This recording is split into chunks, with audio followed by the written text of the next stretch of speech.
Ad günün mübarək, dərdimə ortaq. Rəbbimdən arzumdur, olsun alnına.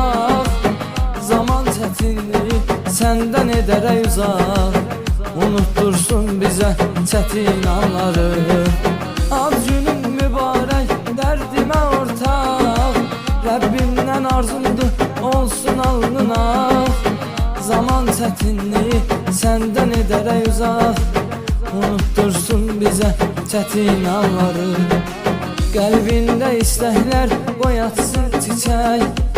Uğrunda fədadır canım ey mələk.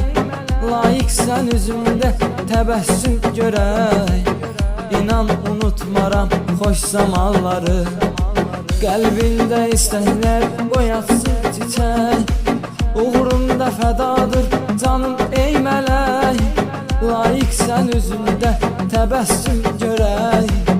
İnan unutmaram xoş zamanları. Yaxsın həyatına sevinç yağışı. Etsin üzərinə Tanrı baxışı. Valla əziz bacım bu davranışı. Allah unutmayır düz olanları. Yaxsın həyatına sevinç yağışı.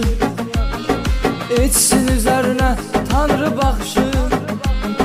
Vallahi əziz bacım bu davranışı. Allah unutmayır düz olanları.